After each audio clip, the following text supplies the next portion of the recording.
दोपहिया चला रहा है, मुझे भी करना चाहिए। तो आप लोग कोशिश क्यों नहीं करते हैं कि पार्टी स्तर पे भी इसे, मैं कहना चाहूंगा कि समाज की बहुत बड़ी क्षति, जो आप लोगों को शायद अभी तक इस बात का एहसास नहीं है कि ये कितना बड़ा हम एक क्षति कर रहे हैं इस समाज की, एक रोड सेफ्टी को लेकर के पॉलिटिकल पार्टीज की प्राथमिकता में नहीं है।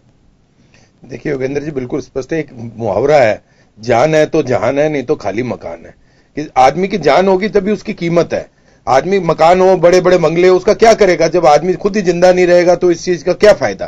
तो ये बात बिल्कुल फैक्ट है कि आदमी को, समाज को और पार्टीज को खास तौर पे, क्योंकि हम एक पॉलिटिकल पार्टी, हमारे एक अनुयायी हैं, हमारे भी एक कार्यकर्ता हैं जो फॉलोवर्स हैं, हम सीधी बात उनको फॉलोवर्स कहेंगे, तो वो पार्टी के गाइडलाइंस को मानते हैं, पार्टी की विचारधारा को मानते हैं।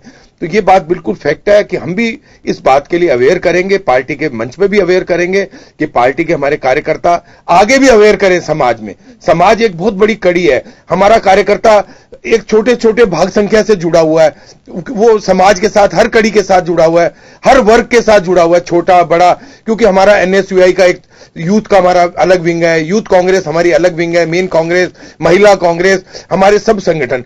तो हम ये चाहेंगे कि आपकी ये बात हम अपने कांग्रेस के संगठनों में बिल्कुल बिल्कुल मैं तो कहना चाहूंगा कि मनोज जी, अग्रिम संगठनों को ज्यादा समझाने की आवश्यकता है आपके, चाहे एनएसयूआई के कार्यकर्ता हो, आपके यूथ कांग्रेस के कार्यकर्ता हो। आप लोग सदस्यता अभियान के लिए एक अभियान चलाते हैं, सदस्यता अभियान बनाइए, नेहरू जी की जयंती है, उस पर हम पौधे लगाएंगे। आप लोग क्यों नहीं कहते हैं कि अगर राजेश पायलट रोड एक्सीडेंट में वो हताहत हुए, उनके जब पुण्यतिथि या जन्म तिथि आती है तो हम कोशिश करें कि पार्टी कार्यकर्ताओं को हम शपथ दिलाएं। माधवराज सिंधिया जी, वो एक तरह से वो चलिए क्रैश हेलीकॉप्टर हुआ, लेकिन एक एक्सटेंट का पार्ट थे वो भी, हाँ साहिब सिंह वर्मा है। तो कम से कम आपकी पार्टी के जो अग्रज, जिन लोगों को आप अपना एक समझ के चलते हैं कि प्रेरणादायी, प्रेरणा स्रोत समझते हैं, कम से कम उन्हीं को यह श्रद्धांजलि के रूप में आप समर्पित करिए कि हम आपसे सीख लेते हैं कि हम रोड एक्सीडेंट्स को रोकने के लिए एक कदम उठाएंगे। मेरे ख्याल में सचिन पायलट साहब को खुश करने का मनोज जी बहुत बड़ा तरीका था, किसी नेता को कदम उठाना चाहिए था ये, और ये अगर आप लोग नहीं करते हैं तो हमें लगता है, लेकिन हम अब अपील करते हैं आप सबसे कि आप ट्रैफिक रूल्स आपके लिए बने हैं, इसे आफत मत समझिए, जरूर इसे फॉलो करिए। 1.5 लाख लोगों का साल भर में मरना इस देश के लिए, मुझे लगता है कि एक आम हिंदुस्तानी की चिंता में होना चाहिए कि अगर इतने लोग मर रहे हैं तो उसमें आप, मैं, कोई भी हो सकता है भविष्य के लिए। जरूरी है ये सेफ्टी। चलिए प्रेरणा जी, क्या लगता है कि रूल्स बहुत सारे बने हुए हैं, सरकारों की इच्छा शक्ति भी मुझे संदेह नहीं है, इम्प्लीमेंटेशन का जो स्थिति है उसमें मैं जरूर संदेह करना चाहूंगा। क्या फाइन को बढ़ाया जाना चाहिए, नियम और सख्त करने की आवश्यकता है?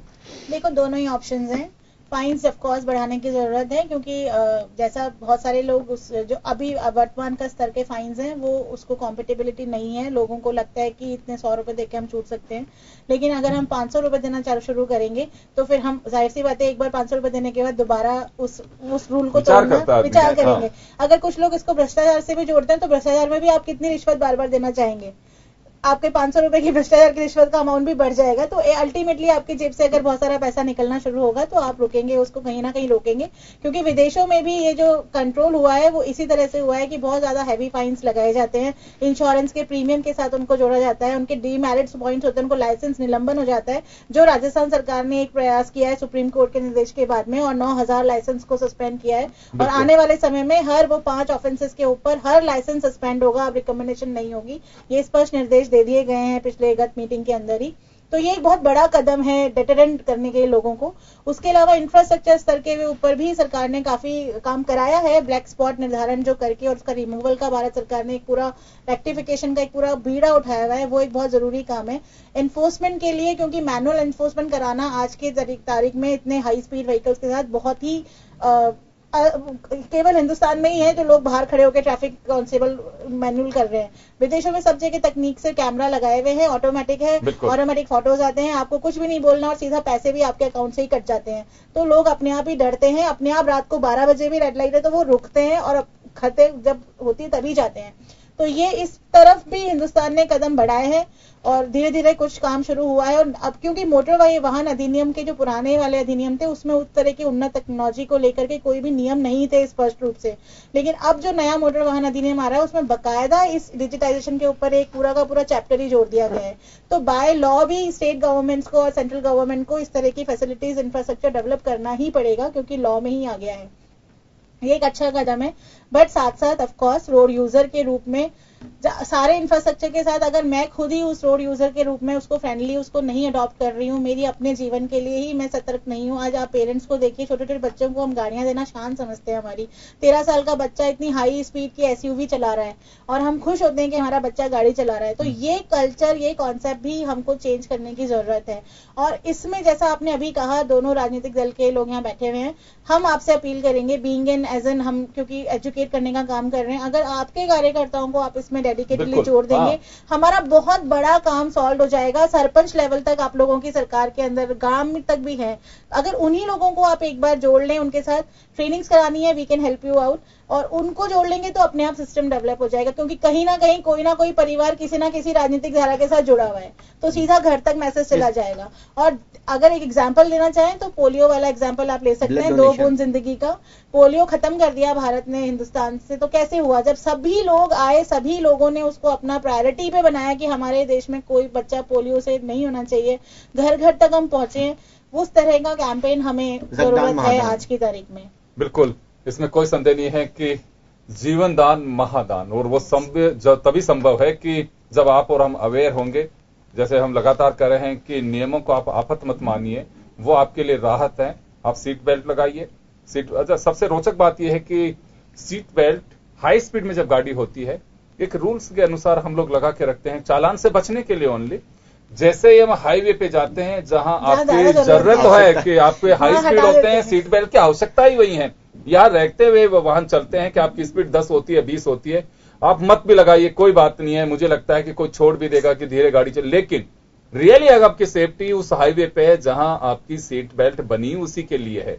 लेकिन आप वहां से निकलते ही, अगर हम बात जयपुर की करें, जैसे रामगढ़ मोड़ क्रॉस करते हैं, फिर भी कुछ लोगों को होता है कि आमेर का जो एक नाका है वहां तक शायद इंटरसेप्टर खड़ी होगी, उसके बाद में खोल करके गुड़गांव तक भी जैसे आराम कोई नहीं लगाता है। ऐसा मत करिए। बहुत सारे लोग हैं जिनकी जिंदगी रोड सीट बेल्ट की वजह से बनी है। हेलमेट के महत्व तो कई बार आप सोशल मीडिया पे देखते हैं कि किस तरह से लोग टकराते हैं, और हेलमेट अच्छे कंपनी का होता है तो उसकी वजह से उसका जीवन बचा है। ये वो फैक्ट्स हैं जो रियली, क्योंकि कोई भी टकराने की कोशिश किसी हैवी व्हीकल से नहीं करेगा जो आपको एक वीडियो बना करके दिखा देगा कोई। वो रियल वीडियो है जो सीसीटीवी कैमरे के माध्यम से आप लोगों तक पहुंचाए जाते हैं और आपको फॉलो करना चाहिए। एक मैं बात कहना चाहूंगा कि करप्शन बहुत बड़ा इश्यू है इस पूरे, अगर उसमें हम देखें तो, क्योंकि एक सड़क का बनना, सड़क की डिजाइन, ये सब चीजें होती हैं। कट कहाँ होना चाहिए, आपके एक जो हाईवे के एक रूल्स बने हुए हैं NHAI के, जिसके अंदर आपको कहाँ पे जेब्रा क्रॉसिंग होगा, कहाँ पे आपको स्पीड ब्रेकर लगाना है। कोई कहीं पे भी कुछ भी लगा रहा है कि जब कहा जाता है कि ये गलत है। पिछले दिनों एक विवाद भी हुआ इसी बात को लेकर के कि नहीं साहब, ये फलानी रानी के लोग हैं, ये MLA साहब के खास लोग हैं, इसको नहीं हटा सकते हैं। बिल्कुल बिजली के पोल काट तोड़ करके लोग लगा देते हैं, उसके दोनों तरफ तार को लगा देते हैं। तो बड़ी एक, वो भी स्पीड ब्रेकर नहीं है, वो आपकी स्पीड नहीं रोक रहे। अगर किसी का ध्यान नहीं है, वहां पे कोई इंडिकेशन नहीं है, कोई मार्किंग नहीं है, तो आप उससे एक नया एक्सीडेंट जन्म दे रहे हैं कि आप जम जाकर के गाड़ी उसका एक्सीडेंट कर सकती है, किसी का कुछ नुकसान हो सकता है। वो भी एक तरीका नहीं है आपका। तो मैं एक बात जानना चाहूंगा दीपक जी कि करप्शन बड़ा इश्यू है। आप जयपुर की बात कर लीजिए। मैंने अभी किसी को पूछा कि आप बार बार ये गाड़ी लेकर के आ रहे हैं, आपका चालान नहीं हो रहा कि साहब सुबह एक बार चालान कटा ले, अब दिन भर कोई दिक्कत नहीं है। कोई रोकता ही नहीं है, कोई जानने की कोशिश करता है इसको आपको कि तय में जाना चाहिए। क्योंकि देखिए, अगर किसी भी सरकार के वक्त अगर इस तरह की घटनाएं होती हैं, मुझे लगता है कि वो बदनू में दाग हैं और वो कभी धुल नहीं सकते। हम इंसानियत के साथ भी खिलवाड़ कर रहे हैं। तो क्यों ना पार्टी के कार्यकर्ता, अभी बीती रात की बात है, शायद कुछ पार्टी के वर्कर्स ने जाकर के कुछ गाड़ियां रुकवाई हैं और उसमें तरीका में ठीक नहीं लग रहा वो भी, कि आप किसी को भी रोक रहे हैं, आप उसकी बिल्टी चेक कर रहे हैं। आपको सरकार या जो RTO के लोग हैं या पुलिस के लोग, आपको उनको इन्फॉर्म करना चाहिए कि साहब इतनी गाड़ियां हमने जाती हुई देखी, ओवरलोडेड गाड़ी है, इनसे कोई एक्सीडेंट हो सकता है। फिर भी कोई सुनवाई नहीं होती है तो बिल्कुल उस बात को उठाया जाना चाहिए। लेकिन कानून हाथ में लेने की इजाजत कोई भी नहीं देखता। एक सेफ्टी पॉइंट से या सोशल वर्कर की भूमिका में आप देखें तो रोड सेफ्टी आप करिए, मदद करिए, कानून का हाथ में मत लीजिए। करप्शन का जो इश्यू है दीपक जी, मैं आपसे जानना चाहूंगा कि इस पे लगाम लगाने के लिए कुछ पहल की जानी चाहिए। रोड एक्सीडेंट्स का काफी हद तक एक पार्ट है वो ये भी है कि किसी ने नाकेबंदी में देख लिया, ड्रिंक किया हुआ है ड्राइवर, लेकिन उसे खर्च से निकाल के 200 रुपए पकड़ाए और निकल गया। देखिए, उसी के अंदर मैं, जैसा कि अभी इन्होंने फरमाया है कि तकनीक का बहुत बड़ा रोल रहेगा, क्योंकि संख्या इतनी बढ़ गई है, हर चीज का साथ करप्शन का भी बड़ा रोल है। मैं वही बताऊं तकनीक का उपयोग करप्शन को कम करने के लिए, जो किसी और भी क्षेत्रों में काम में ली गई है कि जहां जहां टेक्नोलॉजी डिजिटलाइजेशन का उपयोग हुआ है वहां करप्शन और लीकेज और जो भी संभावना बहुत कम हुई है, और उसी चीजें उसी का उपयोग आप सीसीटीवी कैमरे लगा दें। आप देखिए जहां जहां सीसीटीवी कैमरे लगे हैं वहां पे रहने वाला पुलिस, अगर ऐसा लगता है कि वो पुलिस वाला उस ये पैसे ले रहा है, बड़ी पीड़ा है कि जहां सीसीटीवी कैमरे तो लगा दिए गए, फंडिंग भी हुई है उसकी, दानदाताओं ने दे भी दिया, लेकिन वो चल ही नहीं रहे हैं। नहीं, ये अंधेरा है, उनके मेंटेनेंस होगा क्या, उसकी मॉनिटरिंग और मेंटेनेंस पे भी ध्यान दिया जाए। सिर्फ लगाना ही उद्देश्य ना हो, उसकी मॉनिटरिंग, प्रॉपर मॉनिटरिंग हो, प्रॉपर मेंटेनेंस हो, और कोई बार बार उसको चेक और रीचेक करता रहे। इस बात की भी, अगर इस बात की तरफ देखा जाएगा, सरकार की तरफ से कोशिश रहेगी कि आइंदा इन चीजों को भी उस चीजों में इनकॉर्पोरेट किया जाए कि अगर कोई एजेंसी अगर सीसीटीवी कैमरे लगाती है तो नियत समय तक, मे बी 2 या 3 साल या 5 साल तक के लिए उसको प्रॉपर मॉनिटरिंग और मेंटेनेंस की भी जिम्मेदारी। ये तो एक पहलू है। उसके अलावा भी जहां जहां आपको लगता है कि लीकेज है या पिल्फरेज है, या जहां जहां लगता है कि संभावना है यहाँ करप्शन हो रहा है, लाइसेंस देने के अंदर तो मैंने आपको बताया ऑनलाइन की प्रक्रिया शुरू की गई है, सीसीटीवी कैमरे वहां भी लगाए गए, और हर जगह या जो हैवी फाइन की जो बात की गई है, जहां जहां आपको लगता है करप्शन है और करप्शन की या संभावना है, उस जगह को, पॉइंट को हमने आइडेंटिफाई करके जो ब्लैक स्पॉट्स हैं या जो डार्क स्पॉट्स हैं उनको प्लग करने की कोशिश की जाती है।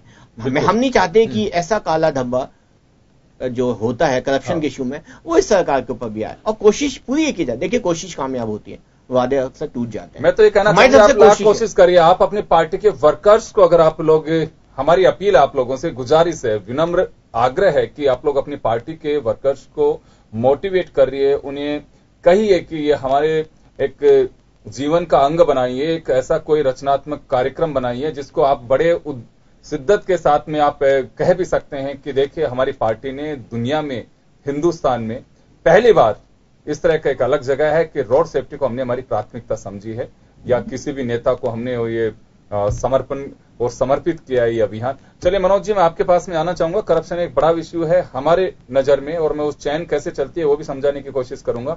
कम शब्द और समय कम, मैं आपसे जानना चाहूंगा कि करप्शन कैसे दूर किया जा सकता है। ये कोई करप्शन आज आ गया हो, ऐसा नहीं है कि 2013 में चुनाव हुए थे नवंबर में, उसके बाद से करप्शन पनपा हो, ऐसा नहीं है। करप्शन की फेहरिस्त बहुत लंबी है और मुझे लगता है कि उस जड़ को खत्म करने की आवश्यकता है। ये वो अमर बेल की तरह फैल रही है जिसका अंत दिखाई नहीं दे रहा है किसी भी पेड़ पे लगने के बाद। ये उस सिस्टम को खोखला करने की कोशिश कर रही है जिसमें आप लोग करप्शन मुक्त, ट्रांसपेरेंसी, ये मैनिफेस्टो में सजाते हैं, लेकिन उसका इंप्लीमेंटेशन आप अंदर से जानते कितना हो पाता है। देखिए योगेंद्र जी, बिल्कुल सही कहा आपने कि करप्शन बहुत बड़ा इश्यू है, क्योंकि आदमी रूल्स को तोड़ने के बाद में शॉर्टकट से निकलना पसंद करता है। कि जैसे अभी प्रेरणा जी बता रही कि 500 रुपए का रूल है, तो वो सोचता है कि चलो मेरा 100-200 रुपए में पीछा छूट रहा है, तो वो कोशिश करता है कि किसी तरह मेरे को पीछा छूटे, मेरा 100-200 रुपए में पीछा छूट जाए। ये वास्तव में बहुत अवेयरनेस की जरूरत है, इस मामले में बहुत सख्ती होनी चाहिए, और इस मामले में सरकार के अधिकारी भी या तो उसको छोड़े, तो उसको पूरा पेनल्टी ना भी चार्ज कर रहे हैं तो उसको वार्निंग के साथ छोड़े, और वार्निंग उसकी लिखित में हो, जिससे कि वो आगे से कभी रूल को तोड़े तो उसके ऊपर सख्त से सख्त कार्रवाई हो। अब एक दूसरी बात और मैं कहना चाहूं, मुझे पता नहीं कि अभी प्रेरणा जी ये बता पाई नहीं कि एक्सीडेंट हो रहा है, हमारे पास संसाधन नहीं है बचाने के। अब ये चोमू हाउस सर्किल का एक्सीडेंट हुआ, प्रेरणा जी इसमें सबसे ज्यादा जो नुकसान हुआ कि इनके पास हाइड्रोलिक क्रेन नहीं थी। हाइड्रोलिक क्रेन ना होने के कारण से सामान को जल्दी से उठाया नहीं जा पाया, तो उसकी वो जो सांसें थी वो चलती रही, लेकिन वो 3 घंटे 4 घंटे जो उनको समय लगा, उस दौरान उन्होंने दम तोड़ दिया। तो वो पीरियड के लिए बहुत ज्यादा जरूरी है कि कोई रोड एक्सीडेंट्स के लिए, रोड सेफ्टी के लिए सबसे ज्यादा जरूरी है कि हम ऐसे संसाधनों का जरूर उपयोग करें, या हमारे पास, सरकार के पास जरूर हो, जिससे कि आने वाले समय में कोई अगर घटना घटित हो जाती है खुदा न खास्ता, तो उससे हम निजात पा पाए और आम आदमी की जान बचा पाए। के संसाधनों का अभाव है, संसाधन होने चाहिए। प्रेरणा जी, एक छोटा सा सवाल मेरा आपसे है कि ये बात तो सब कहते हैं कि लगाम लगानी चाहिए, सख्ती बरती जानी चाहिए, सस्पेंड किया जाना चाहिए। सस्पेंड किसको करोगे? आरटीओ के इंस्पेक्टर जिन पे आए दिन दबाव होता है कि पार्टी वर्कर्स के लिए आपको बसें पकड़नी है, पुलिस वाले पे ये प्रेशर होता है कि मेरा कोई आदमी पकड़ा जाता है उसको छोड़ना है, तो किस आंखों के साथ में या किस साहस के साथ में आप उस पर कार्रवाई कर सकते हैं? कि अब तो लगता है कि वो कदम उठाना ही चाहिए कि जिसमें सख्त हो, कोई किसी को नहीं छोड़े। अगर नियम तोड़ता है वो चाहे प्रधानमंत्री हो और इस देश का कोई छोटा सा व्यक्ति हो, नियम सबके लिए एक होना चाहिए और नियम है। अगर ऐसा कुछ होगा तो मुझे लगता है कि जीवन बचा सकते हैं। देखिए, ये दृढ़ इच्छा शक्ति ही इसका जवाब है। और दृढ़ इच्छा शक्ति टॉप टू बॉटम, ऊपर से लेकर जितने भी अधिकारी से लेकर के और मंत्री और ऊपर हमारे चीफ मिनिस्टर और प्रधानमंत्री जो भी हैं वो सब ही जिम्मेदार हैं, इंक्लूडिंग मी। अगर मैं रोड यूजर हूं तो मैं भी उसमें जिम्मेदार हूं। ये कड़ी से कड़ी का मामला है। भ्रष्टाचार का अगर हम बात करें तो वो ओवरलोडेड वाहन किसके चल रहे थे? ट्रांसपोर्टर्स के चल रहे थे। तो वो इंडिविजुअल थे, वो सरकारी नहीं थे। उन्होंने अपना फायदा देखने, अगर आपने एक स्टेटमेंट पढ़ा, उन्होंने कहा था कि अगर हम जो प्रेस्क्राइब लिमिट है लोड की, अगर उसके हिसाब से चलेंगे तो हम और ड्राइवर भूखे मर जाएंगे, हमारा खर्चा नहीं निकलेगा। बिल्कुल। तो दीज काइंड ऑफ थिंग्स सब जगह हैं, तो वो हमें सोचना पड़ेगा।